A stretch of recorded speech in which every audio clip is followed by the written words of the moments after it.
सभी साथियों ने राम राम भाई, स्वागत बता रहा है एक और नई वीडियो के साथ में। तो भाई आज आप बात करेंगे दिल्ली पुलिस के फिजिकल के बारे में। बहुत सी लड़कियां हैं डिस्क्वालीफाई होने लग रही हैं। क्या भाई वाकई में कोई धांधली है? वीडियो देखी थी भाई मैंने कि भाई धांधली है, यहाँ पर इतने में सेट हो रहे हैं, या फिर भाई जो बच्चे हैं उनकी प्रैक्टिस नहीं है, या फिर 6-6 महीने 7-7 महीने प्रैक्टिस करी है, उन्हें कई गलतियाँ करी हैं जिनका वहाँ पर जो फिजिकल है वो डिस्क्वालीफाई हो गया। तो इन सारी बात के भाई आपने मैं जवाब दूंगा, और जिन भी साथी का आगे जो शेड्यूल में फिजिकल है वो भाई उन टिप्स को फॉलो कर लेना। बाई चांस बहुत कम हो जाएंगे आपके डिस्क्वालीफाई के।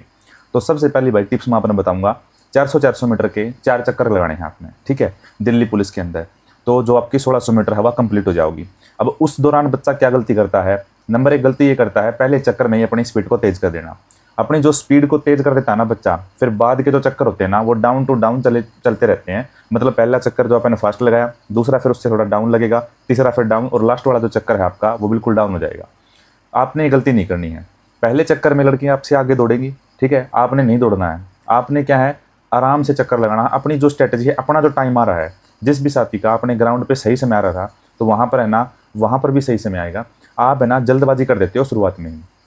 सबसे पहली चीज़ तो वही करनी है आपने, नॉर्मल रहो। और हाँ, एक साथ ही और ध्यान दो इस बात का, वहाँ पर स्ट्रेचिंग वगैरह जो करनी है आपने 10-15 मिनट जो भी करनी है आप कर सकते हो। बाकी मोस्टली जो है कि वहाँ पर पूरे दिन आपको पता है चलते हैं फिजिकल, तो भाई किसी का दोपहर में आ गया, किसी को शाम को आ गया, इस टाइप से भाई जो शेड्यूल के अकॉर्डिंग है वो भी अपने यहाँ पर थोड़ा सा इफेक्ट डालते हैं टाइम के ऊपर। अगर अपना सही समय आ रहा हो तो जिस भी साथी का बिल्कुल सही एग्जैक्ट टाइम आ रहा हो तो 10-20 सेकंड भाई थोड़ा सा मैं आपको बताऊँगा किस तरह से आपको स्ट्रैटेजी करनी है।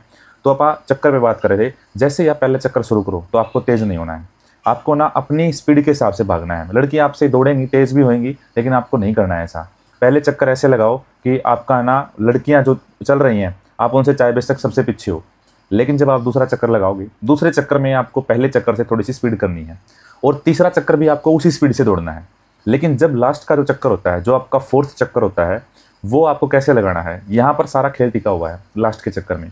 इस दौरान आपको क्या करना है, जब 200 मीटर 4th चक्कर आपने शुरू किया, 200 मीटर तक आप दौड़े और 200 मीटर आपका पेंडिंग है, तो उस 200 मीटर में ना आपसे जितना तेज हो सके उतना तेज आपको अपनी रनिंग करनी है, ठीक है। जितना तेज हो सके हाथों को हिलाते रहना है, जितना तेज हो सके आपको अपने पाँव को चलाना है। और कई साथी बोल रहे हैं उस टाइम दौरान नाक से सांस ले, मुंह से सांस ले। आपको जैसे सांस लेना है, मुंह से लेना है, नाक से लेना है, जैसे भी लेना है आप वैसे ले सकते हो। लेकिन बट इन चीज़ों को ध्यान में रखना, एक तो हाथों को तेज चलाना, ठीक है। लास्ट के 200 मीटर पे कई साथी उसको बोलते हैं कि हमने शूट मार दिया। देखो ज़्यादा शूट नहीं लग पाता उस टाइम पे, क्योंकि बच्चा जो है पूरा जो है अपना 1200-1400 मीटर का जो भी है वो जो स्पीड है और जो अपना डिस्टेंस है कवर करके आया है, उसमें क्या होता है कि बच्चा थक जाता है। लेकिन बट लास्ट वाले में क्या है कि अपने वो पावर को बचा के रखना पड़ता है।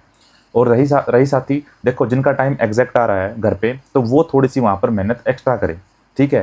थोड़ा सा ये सोच के चले कि भाई अपना जो है टाइम बिल्कुल सही आ रहा है, ठीक है, अपना जो परफेक्ट समय आ रहा है और मैं क्वालिफाई कर दूंगा, ठीक है, मैं बिल्कुल नहीं डिस्क्वालीफाई होना, मेरे को करना ही करना है।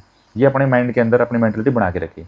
दूसरा, कई साथी पूछते हैं कि रनिंग से पहले क्या खाएं, रनिंग के बाद क्या खाएं। देखो वो डिपेंड करता है आपके टाइम टेबल के ऊपर, आपके शेड्यूल के ऊपर। आपका शेड्यूल कब का है, किस टाइम आपकी एंट्री हुई है।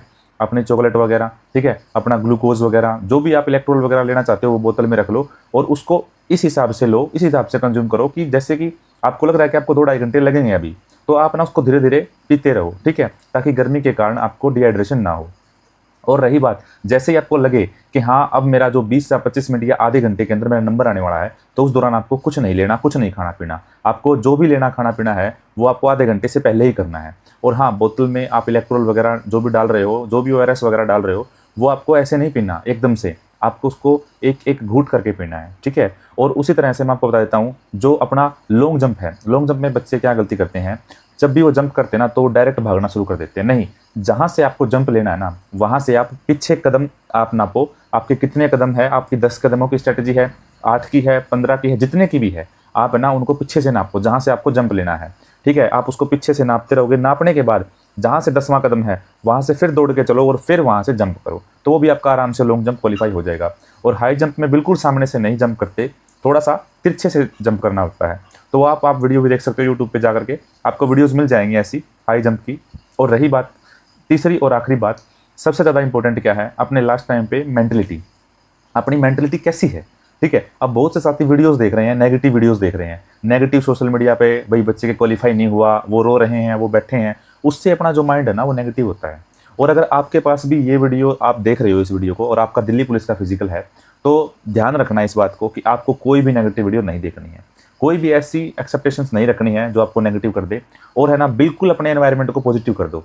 1 या 2 दिन के अंदर आपको पता है आपका जो पीएचडी होने वाला है, तो अपने एनवायरनमेंट को बिल्कुल पॉजिटिव कर दो। और रही बात, चौथी बात एक और बता देता हूँ, rest is the best near the test. आपको रेस्ट लेना है। अगर आपका 2 दिन बाद फिजिकल है तो आपको 1-2 दिन पहले रेस्ट लेना है, बॉडी को रिलैक्स करना है, कोई रनिंग कोई एक्सरसाइज नहीं करनी। और जिन भी साथियों को ऐसा लगता है कि भाई मेरा परफेक्ट टाइम आ रहा है, मैं रनिंग क्वालिफाई कर दूंगी, तो उनको घबराने की कोई ज़रूरत नहीं है। चाहे लड़कियां कुछ भी बोले कि यहाँ पर धांधली है, यहाँ पर नहीं आ रहा टाइम या कुछ नहीं आ रहा, उनकी बातों पर आपको ध्यान ही नहीं देना है। आपको अपने काम से काम रखना है। आप अपने जो फिजिकल है उसको पूर्ण रूप से आप उस पर कंसंट्रेशन करो। आप ना कोई भी ऐसी एक्टिविटीज़ मत देखो या कोई भी ऐसी एक्सरसाइज मत करो जिसके कारण आपकी रनिंग में फ़र्क आ जाए। लास्ट टाइम पे बच्चे यही गलती करते हैं, मोटिवेशन। बच्चों को मोटिवेशन नहीं मिल पाता और साथी क्या करते हैं, जितने भी रनिंग की तैयारी करने वाले हैं वो उनको, जो उनका डिस्क्वालीफाई हुआ है, वो उनको नेगेटिव कर देते हैं कि वहाँ पर ऐसे हुआ, मेरे साथ वो हुआ, ये हुआ, वो हुआ। तो फिर उसमें क्या है कि बच्चा नेगेटिव हो जाता है और नेगेटिव होने के साथ उसका एक मनोबल टूट जाता है लास्ट टाइम पे। तो आपको ऐसा नहीं करना है। आपको जितना भी हो सके उतना अपना एनवायरनमेंट पॉजिटिव रखना है और लास्ट टाइम पे यही स्ट्रेटेजी फॉलो करनी है जो मैंने आपको बताई, ग्राउंड वाली, हाई जंप वाली, लॉन्ग जंप वाली। फिजिकल आपका क्वालिफाई हो जाएगा। और जितने भी साथी वहाँ पर पहुँच रहे हैं तो भाई सभी साथी ध्यान दें, अपने टाइम के अनुसार पहुँचें, जैसा भी आपका शेड्यूल है। और जो खाने पीने की मैंने चीज़ें बताई हैं वो चीज़ें आप कर सकते हो। और जिस भी साथी को ऐसा लग रहा है कि हाँ मेरा 10 सेकंड 5 सेकंड एक्स्ट्रा आ रहा है, तो उनको घबराने की कोई ज़रूरत नहीं है। वहाँ पर अपनी जान लगा देनी है, ठीक है, अपने पूरे कॉन्फिडेंस के साथ रनिंग करनी है।